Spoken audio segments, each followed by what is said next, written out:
Talk of the town મુદ્દો આજના એપિસોડનો સૌથી મોટો મુદ્દો છે કે 3 વર્ષથી ડોક્યુમેન્ટ ગાલી મૂકેલા છે, આપતો નથી. ડોક્યુમેન્ટ આપવાની ના પાડી રહ્યા છે. બેનની ડોક્યુમેન્ટ 3 વર્ષથી ગાલી મૂક્યા છે, ડોક્યુમેન્ટ આપતા નથી. જે ગુજરાતના તમામ લોકો નોંધ લો. મહીપતસિંહ ચૌહાણ ગૂગલમાં સર્ચ કરી લેજો, ડોક્યુમેન્ટ તમે કાલ આપી દેશો. 3 વર્ષથી કોઈના ડોક્યુમેન્ટ રાખવાનો આપણને અધિકાર નથી. Use crime. મારા વાઈફ છે ને ડોક્યુમેન્ટ પેલા 10મા માર્કશીટ ડોક્યુમેન્ટ પેલા સરે લઈ લીધા ને તે આપતા નથી એ સર. ક્યાં આગળ? ગોધરા નર્સિંગમાં જતી લીધી. નર્સિંગ કરવા જતા હતા?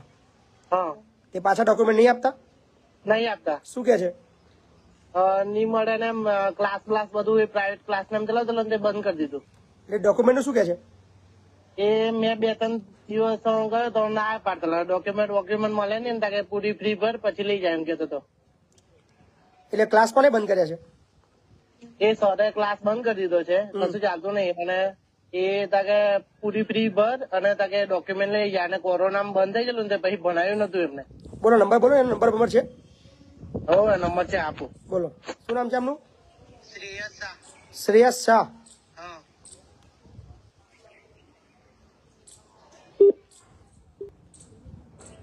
શ્રેયસભાઈ મજામાં? હેલો. શ્રેયસભાઈ મજામાં? હા બોલો. મહીપતસિંહ ચૌહાણ બોલું છું. કોણ બોલો? મહીપતસિંહ ચૌહાણ, ખેડા. હા બોલો. ઓળખો છો?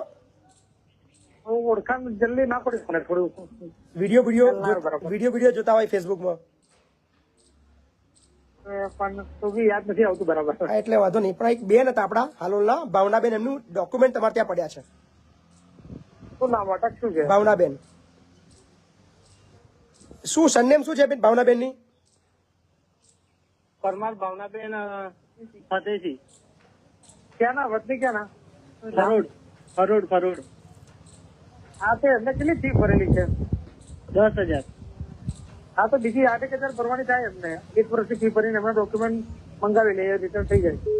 અને એ ના પાડે છે. મેં કહું છું તો અરે આમ તો નિયમ 2 વર્ષો છે, પણ એમને વાત કરીને 1 વર્ષ બોર્ડ માંથી મંજૂરી મળેલી હતી આપણે 1 વર્ષથી સેટિંગ થઈને કરી દઈશું એમનું. પેલા 2 એમના ફોન ઘણી વખત ભૂતકાળમાં આવી ગયેલા છે. આના પેલા શ્રેયસભાઈ 2 વર્ષની ફીની વાત કરી હતી, પણ હવે બોર્ડ માંથી મંજૂરી લઈને 1 વર્ષની એમને માન્યતા આપી છે. તો 1 વર્ષની ફીમાં એમને ડોક્યુમેન્ટ મળી જશે. એ ના પાડે છે સર, એ તો ના પાડે. મેં કહું પેલી અડધી ફી બી આપી દો થોડી, અને બીજા ના પાડે છે. કારણ કે આને ભણી તો એટલું છે નહીં, અને ક્લાસ બંધ કરી દીધો છે એને. ના એ તો ભણી પણ ઓનલાઈન ક્લાસીસ પૂરા. શ્રેયસભાઈ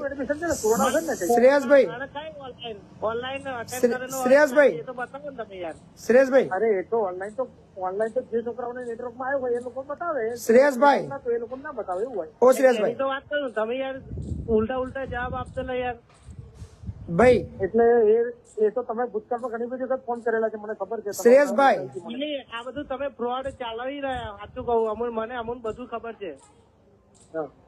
બોલો ફટાફટ, મારે કામ છે. શ્રેયસભાઈ હા બોલો. મહીપતસિંહ ચૌહાણ ગૂગલમાં સર્ચ કરી લેજો, ડોક્યુમેન્ટ તમે કાલ આપી દેશો એમને? મોનતા નહીં સર એ. હા ને તું બોલીશ નહીં ભાઈ, તું બોલીશ નહીં કશું. શ્રેયસભાઈ હા બોલો. કાલે ડોક્યુમેન્ટ આપી દેશો એમને? એટલે 1 વર્ષની ફી ભરવી પડશે. નથી, ફી લેવા નથી તમારે, કારણ કે તમારે ક્લાસ બંધ કરી, ભૂલ તમારી છે. 8,000 રૂપિયા માટે તમારી ક્રેડિટ ના બગાડશો. હા શું કહો છો? 8,000 રૂપિયા માટે તમારી રિસ્પેક્ટ ના બગાડશો. ના એવું કઈ છે નહીં મોટા ભાઈ, આપણે એવું કઈ નથી. તો આપી દો ડોક્યુમેન્ટ, આપી દો. કોઈના ડોક્યુમેન્ટ આપણને અધિકાર નથી એવું મૂકી રાખવાનો. એવું કઈ વસ્તુ ઇલીગલી કોઈ વસ્તુ નથી. તમે આપી દો ડોક્યુમેન્ટ, તમે આપી દો. કરાવીને વાતચીત કરીને પછી કરીએ. શ્રેયસભાઈ તમે કાલે ડોક્યુમેન્ટ આપી દો, આની અંદર તમારી ભલાઈ છે મારા ભાઈ. કોઈ ગેરમાર્ગે દોર્યા છે આ બાબતે. કોઈને ગેરમાર્ગની વાત, તમે ડોક્યુમેન્ટ કાલે આપી દો, ના અટકાવશો. હા તમે ગેરમાર્ગે દોર્યા છે, તમે 4 જણની સલાહ લો પછી મને ફોન કરજો. 4 જણની, તમે 40 જણની સલાહ લો. ફોન મૂક્યા પછી મહીપતસિંહ ચૌહાણ ગૂગલમાં સર્ચ કરી લેજો. 8,000 રૂપિયામાં પોતાની રિસ્પેક્ટ ના બગાડશો. રિસ્પેક્ટનો સવાલ નથી. ના બગાડશો, ખોટું ના કરશો મારા ભાઈ. તમે કહો તો તમારી વાત 100% સંમત છું. સહમત છો તો તમે ડોક્યુમેન્ટ કાલ આપી દો એમને. પણ હું ઇલીગલી વાત કરતો હોય તો સંમત. તમે ઇલીગલી વાત કરી રહ્યા છો. ક્લાસ તમે બંધ કર્યા છે, એ લોકોએ નથી બંધ કર્યા.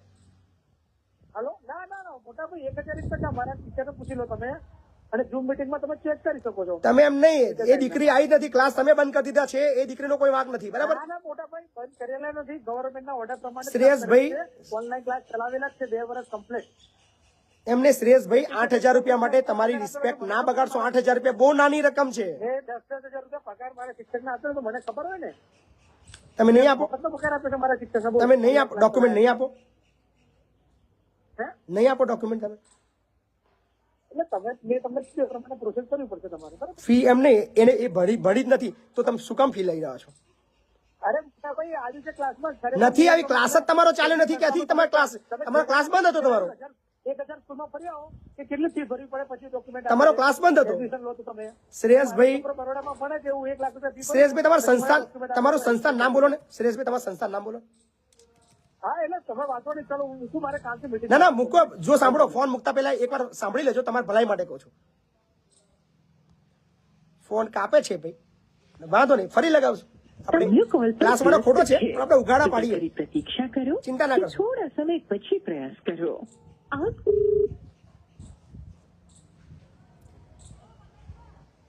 Hello, hello. તમારા કરતા 10 ગણો બીજી છું પણ હું ફોન કરી રહ્યો છું. 2 મિનિટ વાત કરી લો. હા તો તમે રૂબરૂ આવી જજો. તમારે જે કઈ ડિસ્કસ કર્યો રૂબરૂ. શ્રેયસભાઈ, તમારો નંબર 99. માણસ છે એવું. ના, તમને મોઢે ના કહેવાય મારે. તમને એવું થોડું કહેવાય મોઢે. હા, તમને એટલે રૂબરૂ તમે ગોધરા ઓફિસ આવી જજો મને ફોન એમને કરીને. ગોધરા તમારી ઓફિસ આવવાની જરૂર નથી. તમારે ડોક્યુમેન્ટ આપવાના નથી. આપણને ખાલી એટલું કહી દો. અરે પ્રોસેસ કરવી પડશે તમારે. 99,750 ભાઈ ક્લાસ વાળા છે. શ્રેયસભાઈ ડોક્યુમેન્ટ આપવાની ના પાડી રહ્યા છે. બેનની ડોક્યુમેન્ટ 3 વર્ષથી ગાલી મૂક્યા છે. ડોક્યુમેન્ટ આપતા નથી. જે ગુજરાતના તમામ લોકો નોંધ લો. શ્રેયસભાઈ, આપણી વાતચીત અત્યારે આખું ગુજરાત સાંભળી રહ્યું છે. ભલે તમે ફોન કાપી નાખો, પણ આપણી વાતચીત આખું ગુજરાત સાંભળી રહ્યું છે. કોઈના ડોક્યુમેન્ટ ગાલી મૂકવા એ બહુ મોટો ક્રાઇમ છે. શ્રેયસભાઈ, 100 વાર ફોન કાપશો, 100 વાર મારો ફોન આવશે. હલો. તમે 100 વખત ફોન કાપી નાખશો, 100 વખત મારો ફોન આવશે. હા હા, વાંધો નહીં, કોઈ પ્રોબ્લેમ નથી. દરેક લોકો નોટ કરી લો. અને આ ભાઈને, શ્રેયસભાઈને કહો, રિક્વેસ્ટ કરજો, પ્રેમથી કહેજો કે ભાઈ કોઈ છોકરીના ડોક્યુમેન્ટ ગાલી ના મૂકશો, પ્રેમથી આપી દો. એ છોકરી નથી ભણી તમારે ત્યાં. લોકો ફોન કરવાનું ચાલુ કરી દેજો ભાઈને. હવે ગાળો બોલશે. કારણ કે 4થી રિંગ ગઈ છે.